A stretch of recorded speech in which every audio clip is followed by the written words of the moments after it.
নমস্কার,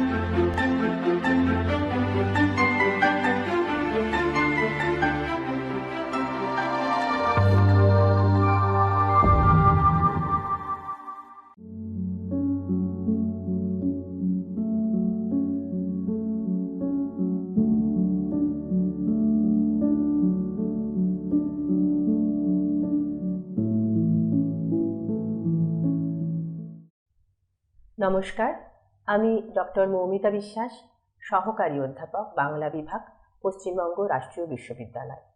আজকে যে বিষয়টি নিয়ে আমি আলোচনা করব সেই বিষয়টি হলো একবিংশ শতকের বাংলা ভাষা।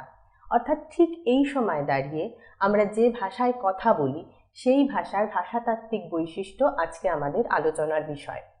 21 শতকের ভাষার বিচিত্র রূপ, তার গতিময়তা নানান দিকে, আন্তর্জাতিকতা, আধুনিকতা, তথ্য প্রযুক্তির উন্নতি, বিশ্বায়ন সব কিছুই এই বাংলা ভাষার উপরে প্রভাব ফেলেছে।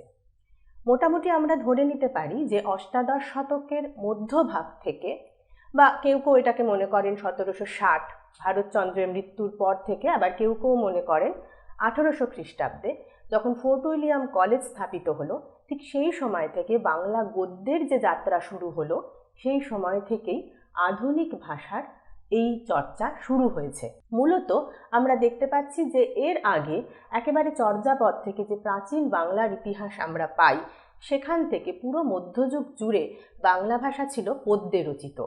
কিন্তু আমরা এই 1800 খ্রিস্টাব্দের পর থেকে আমরা দেখতে পাচ্ছি যে বাংলা ভাষা গদ্যের রূপ পেল।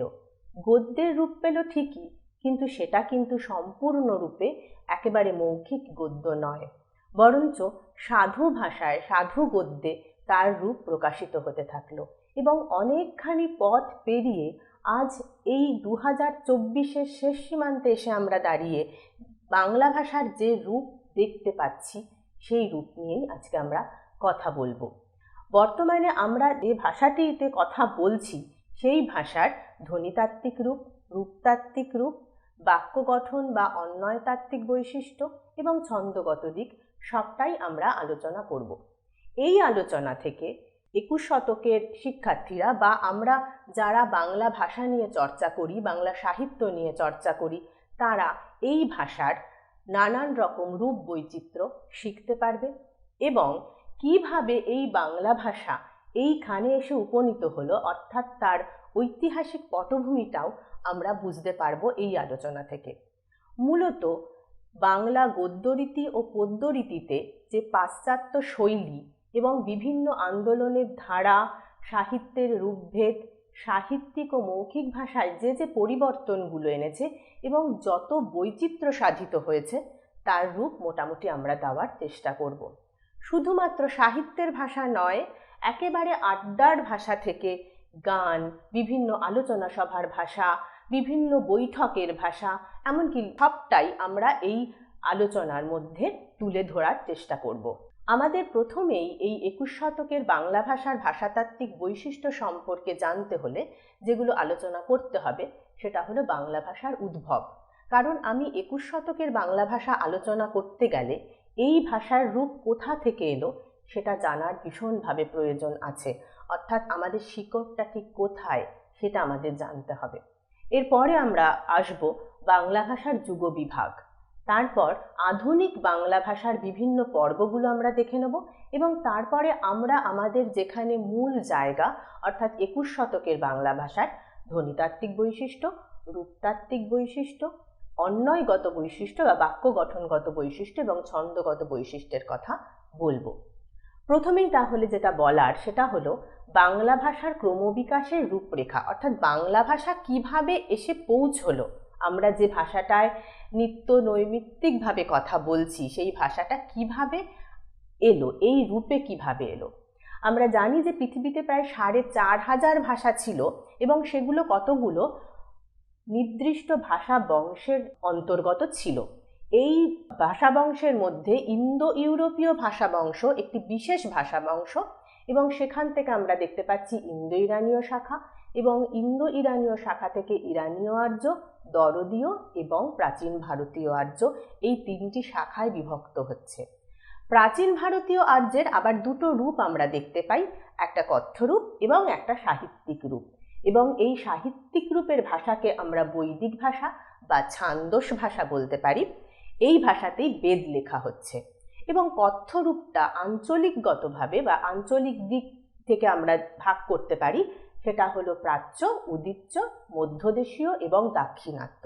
এবং উদিচ্য এই ভাষা অঞ্চলকে আমরা প্রাচ্য মধ্যা এবং প্রাচ্যা দুটি অংশে ভাগ করতে পারি। প্রাচ্যা থেকে আসছে মাগধী প্রাকৃত। আমরা জানি যে মধ্য ভারতীয় আর্য ভাষায় যে প্রাকৃত ভাবে ভাষাগুলো ভাগ হয়েছিল তার 5টি ভাগ ছিল: মাগধী, অর্থ মাগধী, সৌরসেনী, পৈশাচী এবং মহারাষ্ট্রী। তার মধ্যে মাগধী প্রাকৃত থেকে বাংলা ভাষা আসছেন, যদিও মোহাম্মদ শহীদুল্লাহ এই মাগধী প্রাকৃত না বলে তিনি গৌড়ীয় প্রাকৃত বলছেন বাংলা ভাষার উৎসকে। কিন্তু আমরা আপামরভাবে বা সাধারণভাবে জানতে পারি যে মাগধী প্রাকৃত, সেখান থেকেই বাংলা ভাষা আসছে। মাগধী প্রাকৃত থেকে মাগধী, অপভ্রংশ, অপহট্ট, এবং সেই জায়গাটাকেও আমরা পশ্চিমা এবং পূর্বী দুটি অংশে ভাগ করতে পারি। এবং পূর্বী শাখা থেকে আমরা দেখতে পাচ্ছি বঙ্গ অসমিয়া ভাষা এবং ওড়িয়া ভাষা আসছে। বঙ্গ অসমিয়া ভাষা একটা সময় পর দুটো ভাগে ভাগ হচ্ছে, বাংলা এবং অসমিয়া। আমরা পেয়ে গেলাম বাংলা ভাষা কিভাবে আসছে।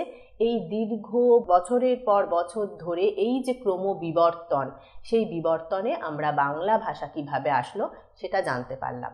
কিন্তু বাংলা ভাষা তো এলো, এই ভাষাটা যে এত বছরের একটা দীর্ঘ জায়গা, সেই ভাষাটার রূপ তো আর এক থাকলো না। ফলে ভাষাটার এই যে নানান রকম গতি পরিবর্তন হলো, সেই পরিবর্তনকে আমরা যুগবিভাগ হিসেবে 3টে ভাগে ভাগ করে নিই নিজেদের পাঠের সুবিধের জন্য: প্রাচীন বাংলা, মধ্য বাংলা এবং আধুনিক বাংলা। প্রাচীন বাংলার মোটামুটি সময়কাল 900 থেকে 1350 খ্রিস্টাব্দ।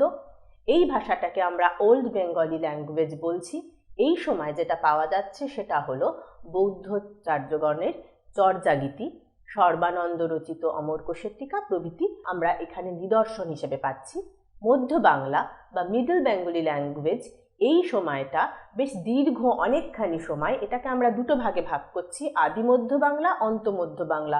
কারণ মোটামুটি 1350 থেকে 1760 এই এতখানি সময় জুড়ে যেহেতু মধ্য বাংলা বিস্তৃত, সুতরাং এই বাংলায় পরিবর্তন হয়েছে, কারণ ভাষা এক জায়গায় থেমে থাকে না। এই পরিবর্তনটার মাপকাঠি হিসেবে আমরা দুটো ভাগে ভাগ করে নিয়েছি। আদি মধ্য Bangla, early middle Bengali language, সেটার সময়কাল 1350 থেকে 1500 খ্রিস্টাব্দ ধরে নেওয়া হয়। এ সময়ের বিখ্যাত নিদর্শন হিসেবে আমরা পাচ্ছি গৌরচণ্ডীদাসের শ্রীকৃষ্ণ কীর্তন কাব্যটি। এবং অন্তমধ্য বাংলা বা লেট মিডল বেঙ্গলি ল্যাঙ্গুয়েজ, সেই সময়কালটা আমরা মোটামুটি পেয়ে যাচ্ছি 1550 থেকে 1760 খ্রিস্টাব্দের মধ্যে। এই সময় আমরা পাচ্ছি অনেকগুলো সাহিত্য, যেখানে মঙ্গল কাব্য আছে, মঙ্গল কাব্যের অনেক ভাগ আছে: মনসা মঙ্গল, চণ্ডী মঙ্গল, ধর্মমঙ্গল, শিব মঙ্গল, অন্নদা মঙ্গল, এরকম অনেকগুলো মঙ্গল কাব্য আছে।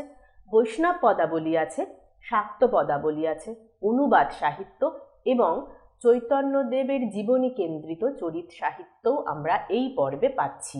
এর পর্বে আধুনিক বাংলা আমরা পাচ্ছি মূলত গদ্য সাহিত্য কেন্দ্রিত।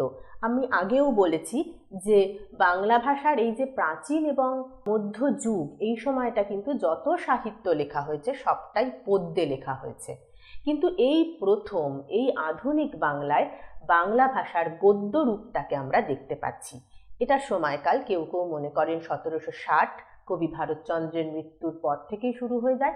যদিও এরপরে গদ্য ভাষার যে খুব বেশি চর্চা ছিল তেমনটি নয়, বরঞ্চ আমরা কিছু পাঁচালি, আখড়াই, হাফ আখড়াই, এইরকম কিছু কবিগান, এইরকম কিছু জায়গা আমরা দেখতে পাচ্ছি।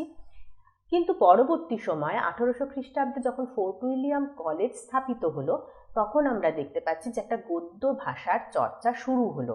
আসলে এই বিদেশিরা এসেছিলেন আমাদের দেশে ধর্মপ্রচার, ব্যবসা এই কেন্দ্রিত, পরে তারা প্রশাসনিক পদে প্রতিষ্ঠিত হয়। সুতরাং তাদের আমাদের দেশের মানুষের সাথে কথোপকথন বা ভাব আদান প্রদানটা অত্যন্ত জরুরি হয়ে উঠেছিল, এবং সেই জন্য জরুরি হয়ে উঠেছিল মৌখিক কথাটা শেখার, মৌখিক ভাষাটা আয়ত্ত করার। এবং সেই জন্যই আমরা দেখতে পাচ্ছি উইলিয়াম কেরি কথোপকথন লিখছেন। আমাদের দেশের বা আমাদের ভাষার বিভিন্ন সময় বিভিন্ন মানুষের, সেটা লিঙ্গ কেন্দ্রিক, সেটা বয়স কেন্দ্রিক, সেটা বিভিন্ন পরিস্থিতি কেন্দ্রিক, স্থান কাল পাত্র সবটা বেশ করে আমরা যেভাবে কথোপকথন নিজেদের মধ্যে ভাব বিনিময়ের জন্য করে থাকি, সেই জায়গাটা জন্য তিনি এই মৌখিক ভাষার উপরেই গুরুত্ব দিলেন। শুরু হলো গদ্য ভাষার যাত্রা। ফোর্ট উইলিয়াম কলেজ থেকে সেটা শুরু হলেও আমরা খ্রিস্টান মিশনারিদের সাহিত্য, রামমোহন রায়ের সাহিত্য, বিদ্যাসাগরের প্রবন্ধ, এরপর আমরা বঙ্কিমচন্দ্র, রবীন্দ্রনাথ, শরৎচন্দ্র, এইভাবে ক্রমশ এগিয়ে গেছে এই আধুনিক বাংলার যাত্রাপথ। মূলত আমাদের এই আধুনিক বাংলাকেও অনেকখানি যেহেতু সময়, সেই পর্বটাকেও আমরা কয়েকটা ভাগে ভাগ করে থাকি। তার কারণ হলো একেবারে আমাদের গদ্য চর্চা শুরু হচ্ছে মৌখিক ভাষা কেন্দ্রিত। সুতরাং যতই প্রাচীন এবং মধ্যযুগে পদ্য ভাষা থাকুক না কেন সাহিত্যে, মৌখিক ভাষা এবং কোথাও কোথাও চিঠিপত্র, দলিল দস্তাবেজ, সেখানে কিন্তু গদ্য ভাষার চর্চা 18 খ্রিস্টাব্দের আগেই শুরু হয়ে গিয়েছিল। তাই আমরা সেই সময়টাকে আধুনিক বাংলার সূচনা পর্ব বলতে পারি। মোটামুটি 1500 থেকে 1743 পর্যন্ত এই সময়কালে আমরা বেশ কিছু চিঠিপত্র, দলিল দস্তাবেজ পাচ্ছি যেখানে গদ্য ভাষার চর্চা রয়েছে। এরপর আমরা পাচ্ছি উন্মেষ পর্ব। উন্মেষ পর্বের সময়কাল মোটামুটি 1743 থেকে 1818 খ্রিস্টাব্দের মধ্যে। এরপরে আমরা পাচ্ছি অভ্যুদয় পর্ব এবং তারপর বিকাশ পর্ব। এই সময়টা মোটামুটি 1847 থেকে বিকাশ পর্ব বর্তমান সময় পর্যন্তই অনেকে বলে থাকে যে এটাও আসলে এই 21 শতকের ভাষাটাও কিন্তু আধুনিক ভাষারই একটা বিস্তারিত বা প্রসারিত রূপ। এই বিকাশ পর্বটা যেহেতু শুরু হয়ে গেল মোটামুটি 1847 বা 1850 থেকে, সুতরাং এটারও প্রায় আমরা দেখতে পাচ্ছি প্রায় 200 বছর পেরিয়ে গেছে এই ভাষাটারও। সুতরাং এই ভাষাটারও 200 বছর পেরিয়ে যাওয়ার পরে 200 বছর ভাষা এক জায়গায় থাকবে না, তার দেহে তার শরীরে নানান পরিবর্তন আসবে এবং সেটাই এসেছে। ফলে এই বিকাশ পর্বকেও আমরা দুটো ভাগে ভাগ করে নিচ্ছি। একটা অত্যাধুনিক পর্ব, যে সময়টাকে আমরা মোটামুটি 20 শতকের কাল পর্বে ধরে নিয়েছি, যেটা 1900 থেকে 1999 এই সময় কাল পর্ব। যদিও ভাষাকে এইভাবে তারিখ দিয়ে চিহ্নিত করে দেওয়া যায় না, সেটা ভেতরে ভেতরে ক্রম স্রোতস্বিনী, কিন্তু তবুও আমরা আমাদের আলোচনার সুবিধার্থে এই রকম একটা সময়কালকে ধরে নিয়েছি। এবং সাম্প্রতিক পর্ব, যেটাকে আমরা একেবারে 21 শতকের ভাষা বলছি। আমাদের আজকের আলোচ্য বিষয় এই 21 শতকের ভাষা, অর্থাৎ আমরা এই যে 2024 সালে দাঁড়িয়ে আছি বা এই গত 24-25 বছরে ভাষার যে একটা বিপুল পরিবর্তন সাধিত হয়েছে, সেই জায়গাটা আমরা এবার আলোকপাত করব। আমি প্রথমেই যেটা বলবো সেটা হলো 21 শতকের বাংলা ভাষার ধ্বনিতাত্ত্বিক বৈশিষ্ট্য।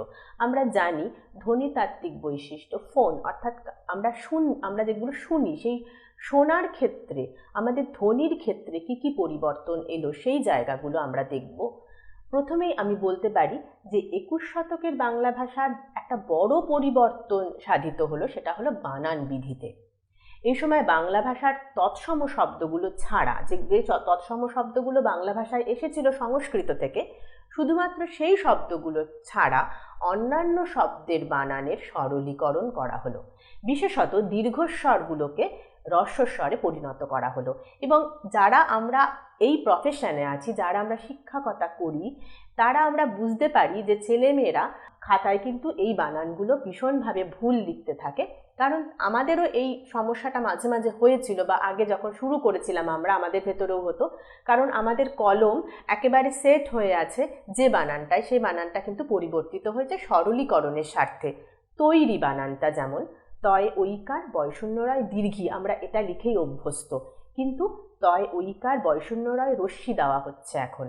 ঠিক শ্রেণী বানানেও তাই, মূর্ধন্যয় দীর্ঘির জায়গায় মূর্ধন্যয় রস্যি করা হচ্ছে, কাহিনীতে দন্তের দীর্ঘির জায়গায় দন্তের রস্যি করা হচ্ছে। এইভাবে আমরা দেখতে পাচ্ছি যে বানানের সরলীকরণের একটা জায়গা তৈরি করা হয়েছে। সেটা শুধুমাত্র দীর্ঘস্বরকে হ্রস্বস্বরে পরিণত করার ক্ষেত্রে নয়, সেটা যুক্তাক্ষরকে ভেঙেও বাংলার এই সরলীকরণের পদ্ধতি দেখা গেল।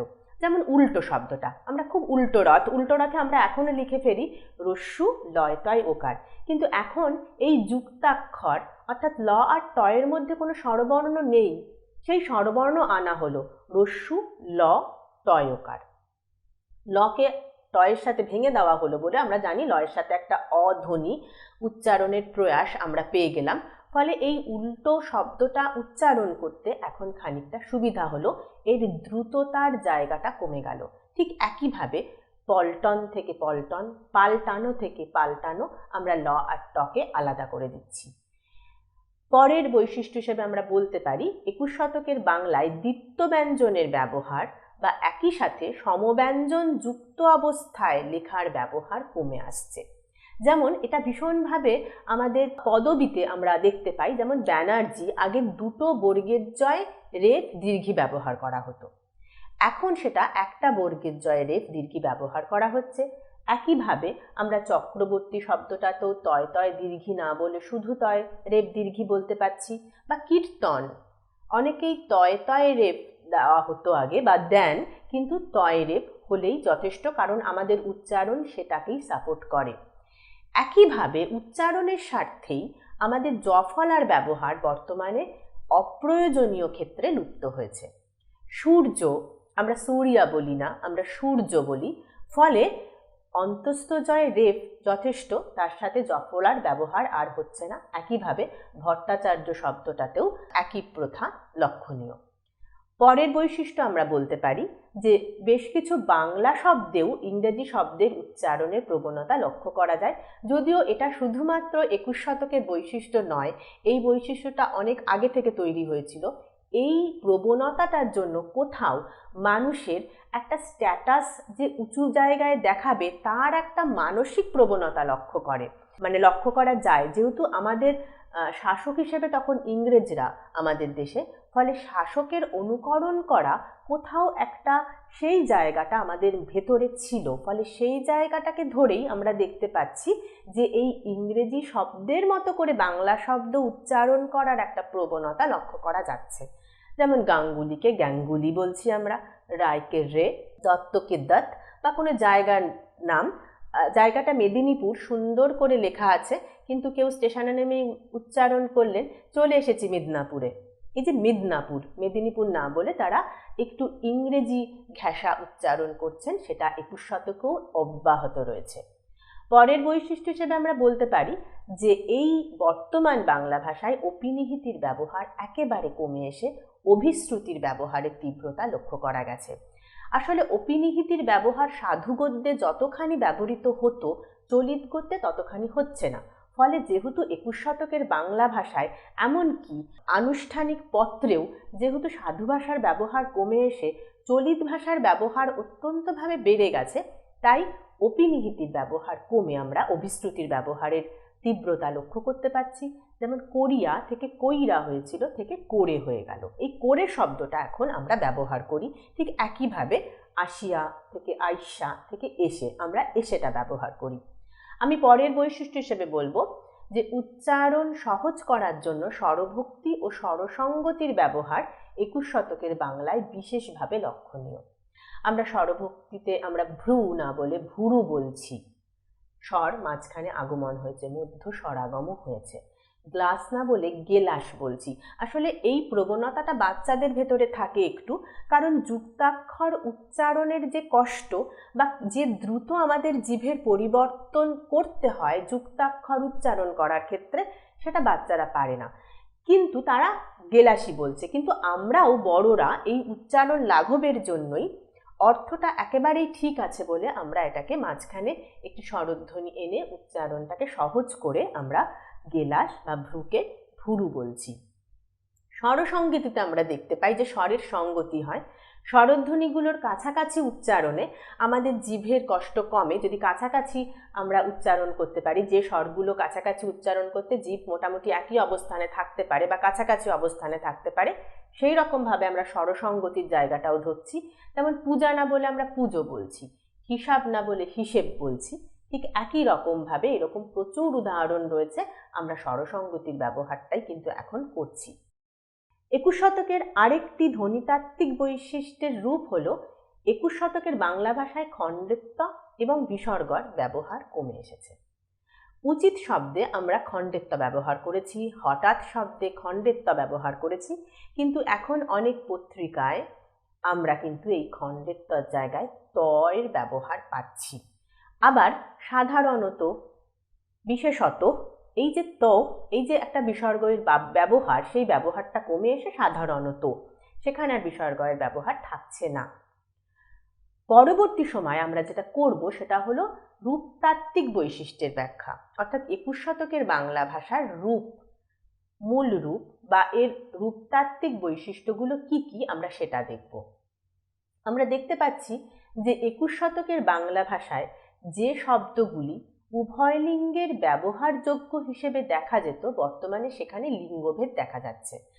এমনকি এটা আঞ্চলিকগতভাবেও একটা সময় হতো যে একটু প্রত্যন্ত এলাকাগুলোতে বা প্রত্যন্ত এলাকা না হলেও আমরা দেখতে পাচ্ছি যে এর ছেলে হবে বা এর ছেলে হয়েছে বা ছেলে মানুষ ছেড়ে দাও, দুষ্টুমি করেছে, কিছু বকো না, ছেলে মানুষ ছেড়ে দাও।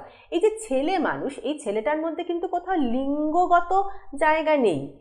এই ছেলেটা কিন্তু কন্যা সন্তান এবং পুত্র সন্তান দুটো ক্ষেত্রেই ব্যবহার্য একটা সময় ছিল। সুতরাং ছেলে মানুষ বা ছেলেবেলা বললে কিন্তু কোনো লিঙ্গগত, কোনো ছোট ছেলে বাচ্চার বা পুত্র সন্তানের ছেলেবেলাকে বোঝায় না, বোঝায় আপামর বাচ্চাদের ছোটবেলাটাকে। কিন্তু আমরা দেখতে পাচ্ছি তসলিমা নাসরিন তার শৈশবকাল নিয়ে যে লিখছেন, আমার মেয়েবেলা বলে চিহ্নিত করে লিখছেন। সুতরাং এই ছেলেবেলাটা একটা লিঙ্গগত রূপ পেয়ে গেল, যেটা উভলিঙ্গের জায়গায় ছিল সেখানে একটা নির্দিষ্ট পুংলিঙ্গগত রূপ পেল এবং তার প্রতিপক্ষ হিসেবে বা তার উল্টো দিকে আমরা পেয়ে গেলাম মেয়েবেলা শব্দটি। এইভাবে আমরা দেখতে পাচ্ছি লিঙ্গের নির্বাচনের ক্ষেত্রেও শব্দের যে নির্বাচন আমরা করব সেখানেও কিন্তু সচেতনতা লক্ষ্য করা যাচ্ছে। পরের বৈশিষ্ট্য আমরা বলতে পারি যে এই পর্বের বাংলা ভাষায় ব্যবহৃত অনেক শব্দ পরিভাষাহীন। আমরা কথা বলতে বলতেই সেটা ভীষণভাবে ব্যবহার করা হয়। মূলত উন্নত প্রযুক্তি, আধুনিকতা, বিশ্বায়ন প্রভৃতির কারণে অনেক শব্দের পরিভাষার ব্যবহার আমরা করছি না। যেমন আমি বলছি আমার কোনো ছাত্রকে যে আমাকে ওই সময় ফোন করিস না, আমি ব্যস্ত থাকবো, আমাকে একটা SMS করে দিস। এই SMS শব্দটা, এই শব্দটার কিন্তু কোনো বাংলা পরিভাষা ব্যবহার হচ্ছে না, কিন্তু আমরা একেবারেই এই শব্দটাকে, এই প্রযুক্তিগত একটা টেকনিক্যাল শব্দকেই কিন্তু আমরা একেবারে বাংলা ভাষার ভেতরে আয়ত্ত করে নিয়েছি। ঠিক একইভাবে চ্যাট শব্দটারও কোনো পরিভাষা সেইভাবে প্রচলিত নেই। বা 21 শতকের বাংলা ভাষায় শব্দের সংক্ষিপ্ত রূপের ব্যবহারের একটা প্রবণতা বেড়ে গেছে। এই প্রবণতাটা ছিল, আগেও যে ছিল না একেবারে নয় সেটা, কিন্তু 21 শতকে এই প্রবণতা বেড়ে গেছে।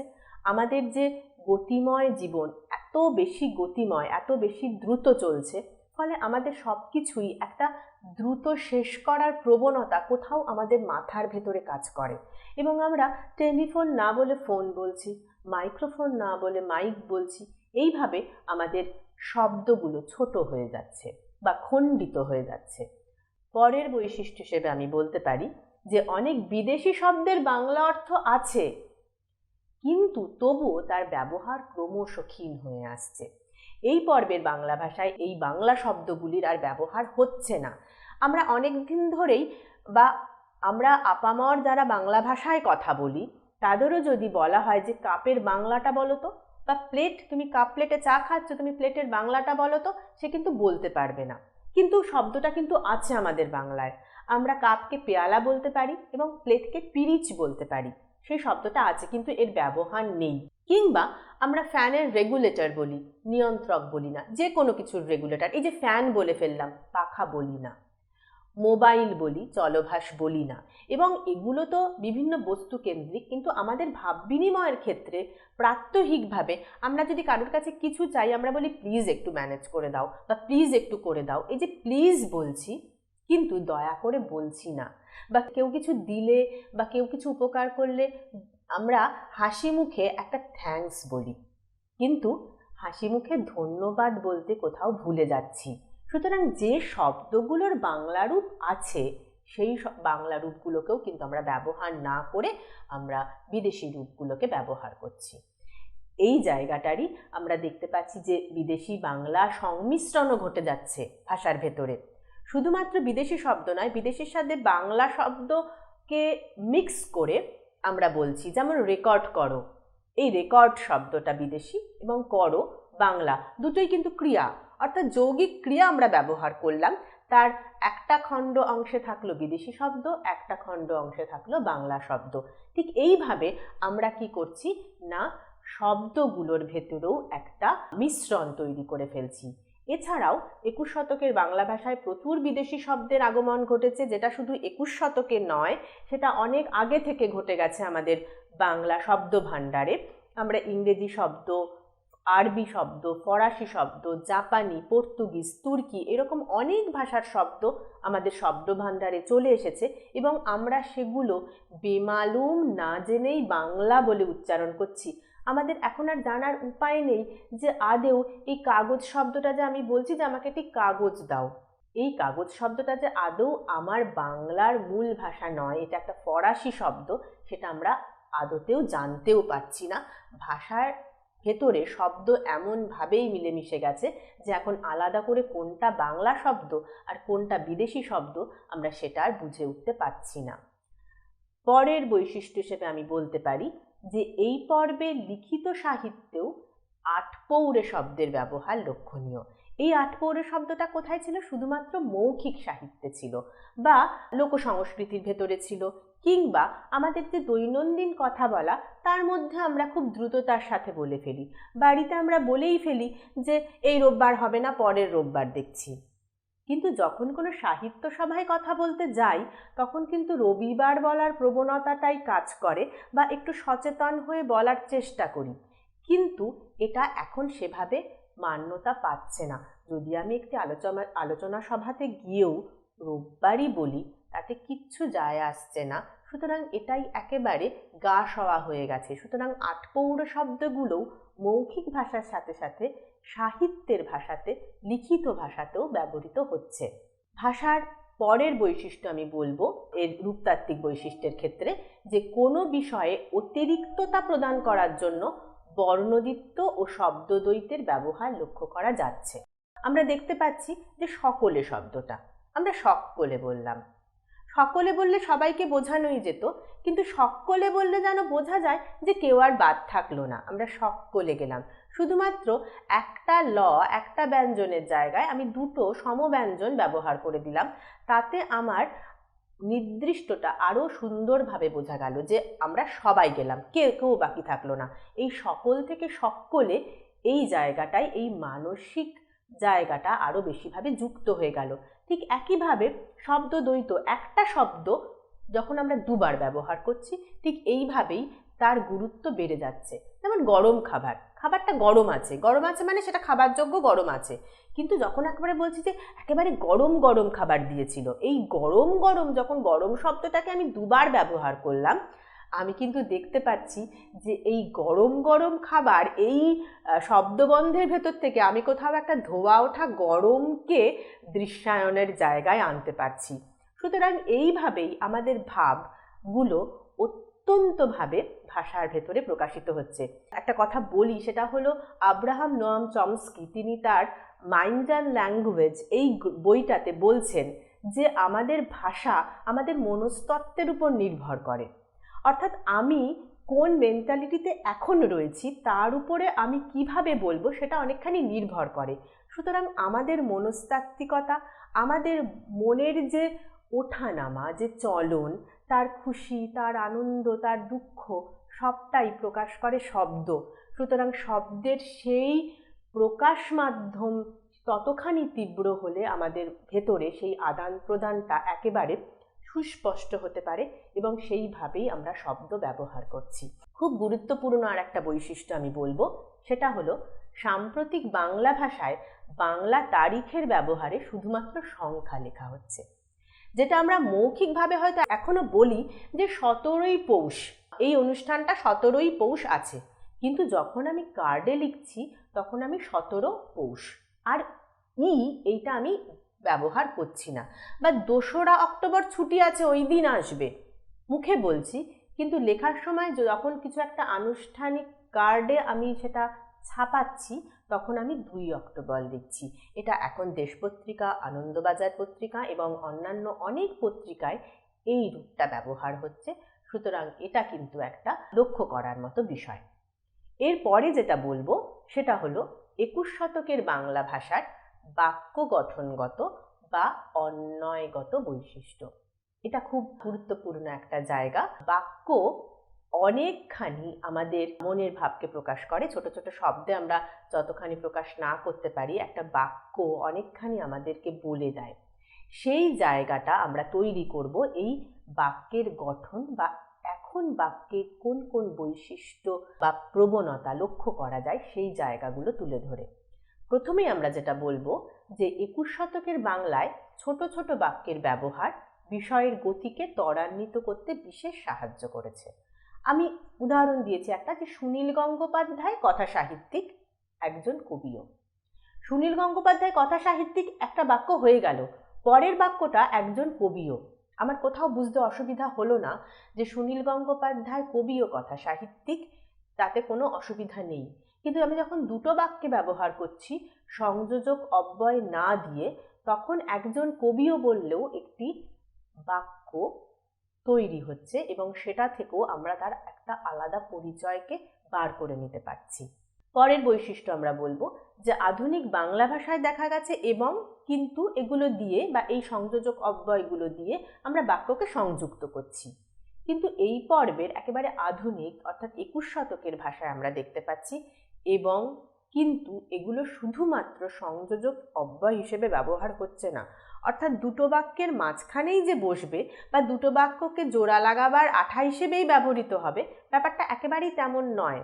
আমরা দেখতে পাচ্ছি এবং কিন্তু এগুলো দিয়েও বাক্য শুরু হচ্ছে, অর্থাৎ দুটো বাক্যের মাঝে বসে তাকে জোড়া লাগাচ্ছে না, সে শুরুও করছে এই শব্দ এই অব্যয় দিয়ে। আমি উদাহরণ দিচ্ছি যে এবং আমরাও মেলা দেখতে যাব, অর্থাৎ তোমরা গেছো গেছো এবং আমরাও যাব, আমরা আরো কোথাও যাব এবং মেলাতেও যাব। এই যে এবং মেলা দেখতেও যাব এবং দিয়ে শুরু হচ্ছে। আমরা জানি যে এটা যদিও 20 শতকের লেখা, বাদল সরকারের একটি বিখ্যাত নাটক এবং ইন্দ্রজিৎ, তিনি নামকরণে এবং ইন্দ্রজিৎ এবং দিয়ে নামকরণ শুরু করলেন, যদিও তার নাটকের বিষয়ের সাথে এই এবং শব্দটা অত্যন্তভাবে প্রাসঙ্গিক হয়ে উঠেছিল। কিন্তু তুমি তো ভালো আছো, আমি খারাপ আছি, একটা সেন্টেন্স হয়ে গেল, কিন্তু তুমি তো ভালো আছো। এই যে কিন্তু তুমি তো ভালো আছো একটা নতুন বাক্য এবং সেটা কিন্তু দিয়ে শুরু হতে পারে। এই রকম জায়গাগুলো আমরা বাক্যে নতুনভাবে ব্যবহারের একটা জায়গা দেখতে পাচ্ছি। বা আমরা দেখতে পাচ্ছি বাক্যের আর একটা জায়গা, যে ছোট ছোট বাক্য, যেমন শব্দকে আমরা ব্রহ্ম বলি, শব্দের অনেকখানি শক্তি, বাক্যও ছোট ছোট বাক্য এরকম অনেকখানি শক্তি ধরে, যেটা আমরা আগে বনফুল বা অনুগল্পগুলোতে দেখেছি বা অনেক কবিতায় দেখেছি। ছোট ছোট কবিতা যেগুলো একেবারে মানে অনেকখানি শক্তি ধারণ করে থাকে তার শব্দের জন্য, তার বাক্যের জন্য। কিন্তু 21 শতকেও আমরা তারই জায়গা আরো বিস্তৃতভাবে দেখতে পাচ্ছি। আমি একটা গল্প পড়েছি কয়েকদিন আগে এবং সেই গল্পটা থেকে আমি একটা বাক্য বলি। সেটা হলো, বলছে যে অজিতের বাড়ির সাজসজ্জা অভিনব, একটা বাক্য। দেওয়ালে দুইখানি বন্দুকের সজ্জা, আর একটা বাক্য। তার নিচে টেবিলে বুদ্ধমূর্তি, আর একটা বাক্য। এই তিনটে বাক্য যখন আমি বলে দিলাম, তখন অজিত সম্পর্কে, অজিতের চরিত্রের যে একটা দ্বৈত সত্তা আছে বা বিপ্রতিপতা আছে, সেই জায়গাটা কিন্তু আমি বুঝে যাচ্ছি শুধুমাত্র এই দুটো বাক্য দিয়ে। তার বাড়ির সাজসজ্জা কিরকম, তার দেওয়ালে দুখানি বন্দুকের সজ্জা, বন্দুক রয়েছে, যেখানে আমরা যুদ্ধ এবং শান্তির বিপ্রতীক, বিরুদ্ধে একটা জায়গা দেখতে পাই, তার প্রতীক। এবং সেই দেওয়ালের নিচে যে টেবিলটা, সেই টেবিলের উপরে সাজানো বুদ্ধমূর্তি, যিনি শান্তির প্রতীক। সুতরাং এই যে বিপ্রতীকতা অজিত চরিত্রের দুটো লাইনেই সেটাকে সম্পূর্ণভাবে বুঝিয়ে দিলেন পাঠকের কাছে গল্পকার। সুতরাং এইভাবে বাক্যগুলো ভাব প্রকাশে অনেক বেশি শক্তিশালী হয়ে উঠছে। এর পরের বৈশিষ্ট্য হিসেবে আমরা বলতে পারি, জটিল বাক্যের ক্ষেত্রে আধুনিক বাংলা ভাষায় সম্পূরক শব্দের ব্যবহার প্রায় আবশ্যিক ছিল, কিন্তু 21 শতকের বাংলা ভাষায় এই সম্পূরক শব্দের ব্যবহার আর আবশ্যিক থাকলো না। এই সম্পূরক শব্দগুলো কি? সম্পূরক শব্দ হলো একটা শব্দ উচ্চারিত হলে বা ব্যবহৃত হলে আর একটা শব্দ ঠিক পেছনে পেছনে চলে আসবে এবং ব্যবহৃত হবে। যেমন আমরা বলতে পারি যদি তবে, যদি তুমি যাও তবে আমি যাব, তুমি যেমন করেছিলে আমি তেমন করে দেখালাম। এই যে যেমন তেমন, যে সে, এইগুলো সম্পূরক শব্দ। কিন্তু 21 শতকের বাংলায় এগুলো আর আবশ্যিকভাবে একটার পেছনে একটা না আসলেও সুন্দর বাক্যের ভাব প্রকাশ হচ্ছে। যেমন, যখন 1 সপ্তাহ পরেও স্বপ্না ফিরল না, আশ্চর্য হয়ে গেলাম। এই বাক্যটায় আমি কিন্তু যখনের সাথে তখন ব্যবহার করলাম না, কিন্তু বাক্যটার অর্থ বুঝতে আমার কোনো রকম সমস্যা হলো না। আমি কখন আশ্চর্য হলাম না, যখন 1 সপ্তাহ পরেও স্বপ্না ফিরল না, কিন্তু তখন বলার আমার আর দরকার নেই। এই জায়গাটা নতুনভাবে 21 শতক তৈরি করলো। বা একটা খুব সুন্দর বৈশিষ্ট্য, সেটা হলো বাংলা বাক্যে ব্যঞ্জনা বা চমৎকারিত্ব সৃষ্টির জন্য বাংলা শব্দের খণ্ডাংশের সাথে বিদেশি শব্দের মিশেল লক্ষ্য করা গেল। আমি বলছি যে এটা রেকর্ড করার মতো নয়। রেকর্ডটা ইংরেজি শব্দ, কিন্তু সেটাকে রেকর্ডটা বানান করে বাংলায় লেখা হচ্ছে এবং করাটাতেও বাংলায় লেখা হচ্ছে। কিন্তু এইখানে বিজ্ঞাপনের ভাষায় যেহেতু একটা চমৎকারিত্ব রাখতে হয় মানুষকে আকর্ষিত করার জন্য, সেই জন্য এখানে একটা জুতোর দোকানের বিজ্ঞাপন, আমি দুটো শব্দ বলবো জুতোর দোকানের বিজ্ঞাপনে। তারা বলছে নরম পায়ের সুখবর। এই সুশব্দটাকে কিন্তু দন্তের সয় রস্য লিখছে না। আমরা সুশব্দটা বলছি যে নরম পায়ের সুখবর, যখন আমরা কানে শুনছি তখন এই সুখবর মানে হলো এমন একটা জুতোর দোকান খুলেছে যেখানে পা নরম থাকবে, পা ভালো থাকবে, এরকম জুতো পাওয়া যায়, অর্থাৎ আমার পায়ের জন্য সেটা একটা সুখবর। কিন্তু এই সুটা লেখা হচ্ছে SHOE, তারপরে খবরটা খবর বয়সনর। সুতরাং অর্ধেকটা লেখা হচ্ছে ইংরেজিতে, অর্ধেকটা লেখা হচ্ছে বাংলাতে। এই যে নরম পায়ের সুখবর, আমার কানে শোনাচ্ছে সু মানে ভালো, দন্তের সয় রস্য, কিন্তু এটা স্পেলিংয়ে যে সু ইংরেজি জুতোর কথা বলছে, ফলে এটা যে জুতোরই বিজ্ঞাপন সেটা কিন্তু প্রমিনেন্ট হচ্ছে। ফলে এই রকম চমৎকারিত্ব সৃষ্টি করে বাংলা শব্দ অনেকখানি এগিয়ে যাচ্ছে। বা একটা শ্যাম্পুর বিজ্ঞাপন, লক করো রক করো, শ্যাম্পু থেকে যে পুষ্টি চলে আসবে সেই পুষ্টিকে লক করো এবং রক করো, স্টাইল করো। সুতরাং এই লক শব্দটাকে ইংরেজিতে রাখা হলো, রক শব্দটাকেও ইংরেজিতে রাখা হলো। এই যে এই লক করো, এই লক এবং রক এর সাথে যে ছন্দ মেলানো হয়েছে সেটা বন্দি করো এটাতে হতো না। কিন্তু এই পুষ্টিটাকে যে লক করলে যে একটা কোথাও গিয়ে একটা পুষ্টির জায়গা বোঝাচ্ছে চুলের ক্ষেত্রে, এটাতে কিন্তু আকর্ষিত হয়ে ওই শ্যাম্পুর বিক্রি বেড়ে যাচ্ছে। সুতরাং আমরা দেখতে পাচ্ছি ভাষার চমকপ্রদের ভেতরেই ব্যবসা বাণিজ্য তারও উন্নতি জায়গা রয়েছে। পরের বৈশিষ্ট্যে আমরা যাই। বর্তমান সময়ে বাংলা বাক্যের গঠনে অর্থ ও ভাব বোঝাতে কখনো কখনো ব্যাকরণগত পদক্রমের পরিবর্তন করা হয়। যেমন আমরা জানি বাংলা বাক্যে আমরা ছোট থেকে শিখেছি যে ইংরেজি বাক্যে সাবজেক্ট ভার্ব অবজেক্ট আর বাংলা বাক্যে সাবজেক্ট অবজেক্ট ভার্ব এই পদক্রম থাকে। কিন্তু আমরা দেখতে পাচ্ছি, একটা লাইন বলি, ব্ল্যাক ম্যাজিক নিয়েও অনেক জ্ঞান ভদ্রলোকের। সুতরাং ভদ্রলোক যে কর্তা সে সবার শেষে বলছে, সাবজেক্ট শেষে বসছে, তার আগে বসছে, সাবজেক্টের আগে বসছে আমরা দেখতে পাচ্ছি ভার্ব এবং তার আগে তার অবজেক্ট। সুতরাং এই যে পদক্রমের যে পরিবর্তন হলো সেটা কিন্তু কোথাও এখানে অসুবিধার জায়গা তৈরি হলো না, বরং আমরা দেখতে পাই যে এই যে ব্ল্যাক ম্যাজিকটাও নিয়েও যে তার অনেক জ্ঞান আছে, সেই জায়গাটার ভাব বোঝাতে কোথাও অসুবিধা হলো না এই পদক্রমের পরিবর্তনের জন্য। পরের বৈশিষ্ট্য আমরা দেখতে পাই যে বর্তমান সময়ে বাংলা বাক্যে, বিশেষত বাংলা গানের ভাষায় অলঙ্কারের ব্যবহার, বিশেষত উপমা রূপকের ব্যবহারের অভিনবত্ব অত্যন্ত বেশি লক্ষ্য করা যায়। সেটা সবাই জানে। আমরা এখন বাংলা গানগুলো শুনতে শুনতে সত্যি অভিভূত হই, এত সুন্দর তার জায়গা। আমি একটা ছোট্ট রসিক উদাহরণ দেব, এটা হলো প্রেম যেন ওয়েসিস তাকলা মাকানে, শিলাজিতের একটা গান। প্রেম যেন ওয়েসিস মরুদ্যান, অর্থাৎ আমাদের জীবনটা একেবারে নিঃসঙ্গ, একাকিত্ব, এই যে আমরা প্রত্যেকে এক একটা দ্বীপের মতো করে বাঁচছি, যতই হোক না কেন, কিন্তু সেখানে প্রেম আমাদের কাছে ওয়েসিস, কোথাও একটা মরুদ্যানের আশা নিয়ে আসছে। এই জায়গাটা কিন্তু বেশ একটা চমকপ্রদ জায়গা তৈরি করা হচ্ছে। এর যে আরও অনেক ভালো উদাহরণের জায়গা রয়েছে যেখানে দারুণ দারুণ অলঙ্কারের প্রয়োগে বাংলা বাক্যকে বেশ সুন্দর একটা চমৎকারিত্বের জায়গায় নিয়ে যাওয়া হচ্ছে। পরের বৈশিষ্ট্য আমরা বলতে পারি, এটা শুধুমাত্র গদ্যে নয়, গদ্য এবং পদ্যের দুটোর বাক্যের ক্ষেত্রেই ব্যবহার্য। আমরা দেখতে পাচ্ছি যে অনুপ্রাস, তীব্রতা, মিল বিন্যাসের বাধ্যবাধকতা এখন কিন্তু আর কবিতার ছন্দে নেই, বরঞ্চ আমরা দেখতে পাচ্ছি কবিতার ছন্দে গদ্য ছন্দের প্রয়োগ অনেক বেশি। আমি একটা মেঘ বসুর, এই দেশ পত্রিকায় বেরিয়েছে গত 1-1.5 মাস আগে, আমি একটা কবিতা বলি। মাথার ভেতরে কেউ জ্বর বিক্রি করে, কেউ ফুল হাতে দাঁড়িয়ে রয়েছে কুয়াশায়, দৃশ্যাতীত অতীন্দ্রিয় বোধে। আস্তিক্য ও আশাবাদ গড়ে তোলে প্রেম, মহানগরীর কোলাহলময় জনপদ ধরে নিজের ভেতর একা হয়ে হেঁটে যান জালুক গোদার। এই যে কবিতা, এই কবিতার জ্যোতিচিহ্ন, ছন্দ, স্পেসের জায়গা সবটাই আমাদের নতুন ভাবনায় অভিভূত করে। এখানে কিন্তু একেবারে অন্তর্মিল ধরে ধরে যে কবিতার মিল দেখাতে হবে এরম জায়গা আর রাখা হচ্ছে না। পরের বৈশিষ্ট্যটা খুব জীবন্ত। 21 শতকের বাংলা ভাষায় আড্ডায় ব্যবহৃত বাক্যে শব্দার্থের নানান বৈচিত্র্য চোখে পড়ছে আমাদের।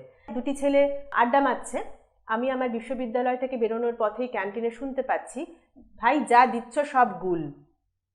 এই যে ভাই যা দিচ্ছ সব গুল, এই শব্দটার যদি একেবারে আক্ষরিকভাবে আমি দেখি তাহলে কথাটার সাথে ও যে প্রাসঙ্গিকতায় কথাটা বলছে তার কোনো মিল নেই।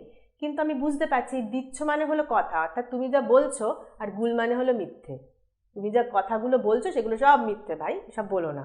সুতরাং এই যে একটা আড্ডার যে একটা আলাদা সেক্টর তৈরি হয়ে গেল, ওই লোকটি যখন আবার কোনো বিশ্ববিদ্যালয়ের অধ্যাপকের সাথে কথা বলছে তখন কিন্তু এই শব্দ ব্যবহার করছে না, কিন্তু আড্ডার ক্ষেত্রে সে এই রকম শব্দ নির্বাচন করে নিচ্ছে।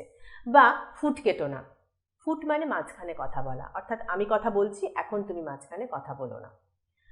পরের বৈশিষ্ট্যটা আমরা প্রতিদিন শনিবার রবিবারের পেপারে দেখতে পাই, বা রবিবারের পেপারে তো দেখতে পাই, এই পর্বের বাংলা বাক্যে ক্রিয়ার ব্যবহার তুলনামূলকভাবে কমে আসছে, বিশেষত বিজ্ঞাপনের ভাষায় এই প্রবণতা বেশি।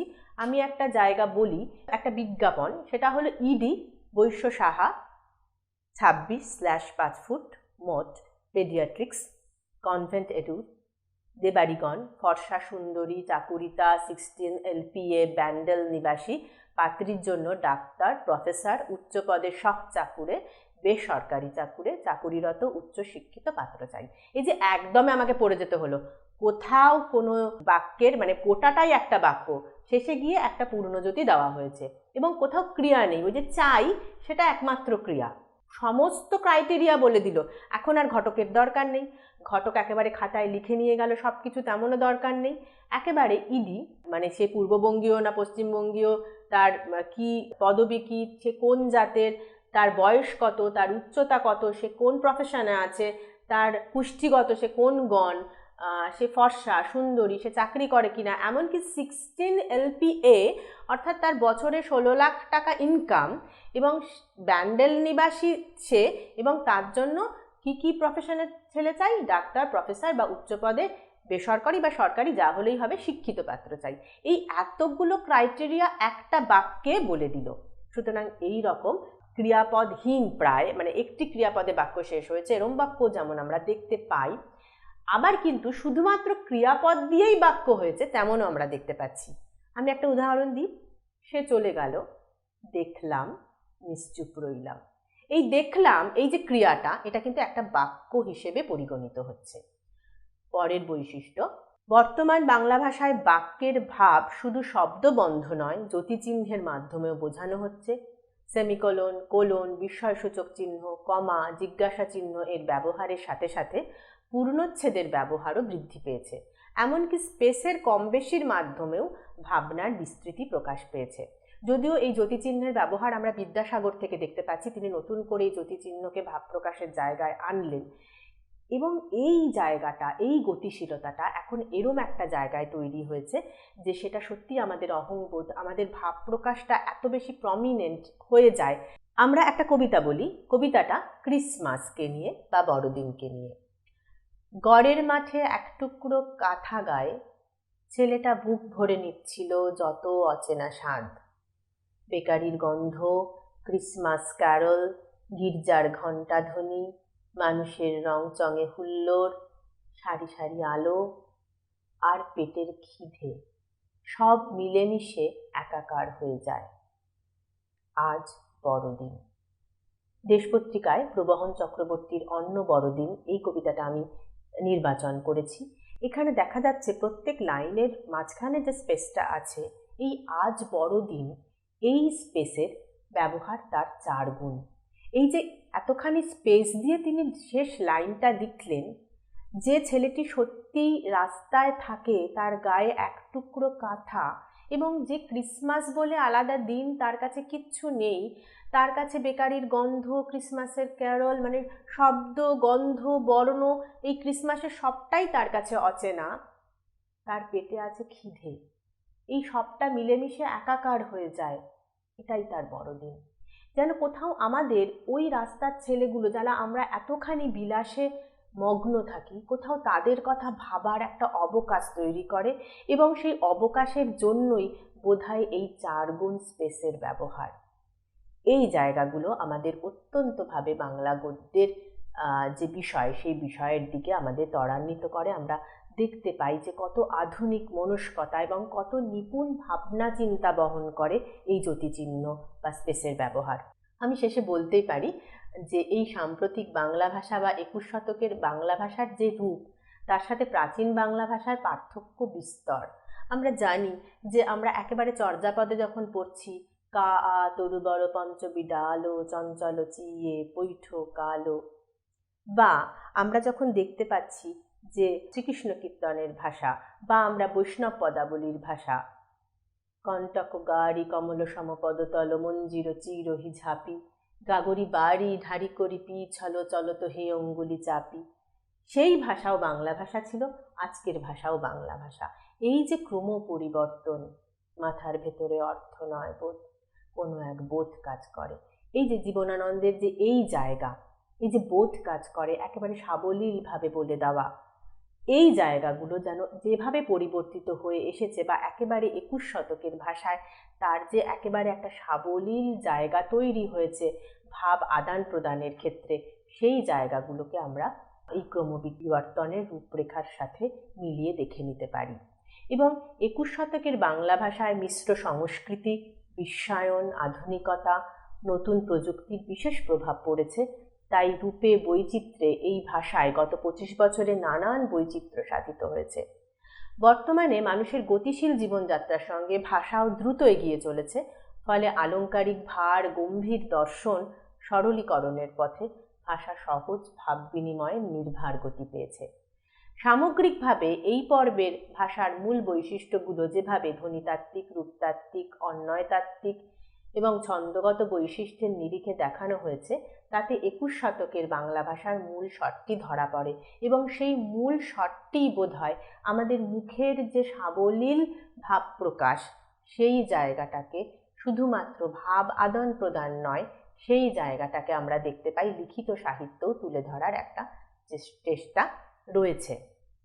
এবার এই বিষয়টা থেকে ছাত্রছাত্রীদের বিভিন্ন প্রশ্ন আসতে পারে, যে প্রশ্নগুলো আমরা বলতে পারি যে 19 শতকের বাংলা গদ্যের সূচনাকালের বাংলা ভাষা ও 21 শতকের বাংলা ভাষার তুলনামূলক একটা আলোচনা করো।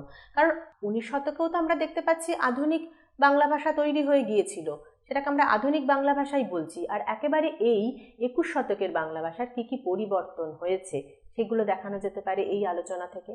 কিংবা 21 শতকের বাংলা ভাষার শব্দভাণ্ডারের প্রধান বৈশিষ্ট্য কী, যেগুলো আমরা বলেছি যে কীভাবে শব্দভাণ্ডারের আমরা ব্যবহার বাড়িয়েছি, কোন কোন শব্দের বা কোন কোন শব্দকে আমরা পরিত্যাগ করছি, অবহেলা করছি, সেই জায়গাগুলো আমরা দেখাতে পারি। পরের প্রশ্ন হতে পারে যে 21 শতকের বাংলা ভাষার ধ্বনিতাত্ত্বিক ও রূপতাত্ত্বিক বৈশিষ্ট্যগুলো উদাহরণ সহযোগে লেখো। কিংবা 21 শতকের বাংলা ভাষার অন্বয়তাত্ত্বিক বৈশিষ্ট্য বা বাক্য গঠনগত বৈশিষ্ট্য আলোচনা করো। এইভাবে আমরা 21 শতকের বাংলা ভাষার ভাষাতাত্ত্বিক বৈশিষ্ট্য সম্পর্কে আলোচনার প্রশ্নও দেওয়া যেতে পারে, এবং সেগুলো ছেলেমেয়েদের বুঝে শিখে রাখা প্রয়োজন। কিছু বই এখানে আমি সাহায্য নিয়েছি, মূলত আমাদের মৌখিক কথোপকথন। আমরা এই যে যাচ্ছি, বিশেষত আমরা যখন এক জায়গা থেকে এক জায়গায় যাই বা পাবলিক ট্রান্সপোর্ট ইউজ করি, আমরা অটোতে, বাসে, ট্রেনে যাই, বিভিন্ন রকম মানুষের সাথে আমাদের দেখা হয়, বা তাদের কথোপকথন আমাদের নতুন করে অনেক কথার, অনেক শব্দের, অনেক বাক্যবিন্যাসের ব্যবহার শেখায়। এই সমাজ ভাষা বিজ্ঞান, মানে এটা নিয়ে সমাজ ভাষা বিজ্ঞান, যে সমাজের বিভিন্ন স্তরে বিভিন্ন রকমের মানুষ, তাদের স্থান, কাল, পাত্র, তাদের মনের অবস্থা, সব কিছু মিলিয়ে যেভাবে তারা তাদের ভাব প্রকাশ করছে, সেটাই সবচেয়ে বড় ক্ষেত্র এই বিষয়টা জানার জন্য। তবুও আমরা বেশ কয়েকটি বইয়ের সাহায্য নিয়েছি, সেই বইগুলো পিপিটিতে দেওয়া আছে, স্ক্রিনে দেখে নেওয়া যাবে। ধন্যবাদ।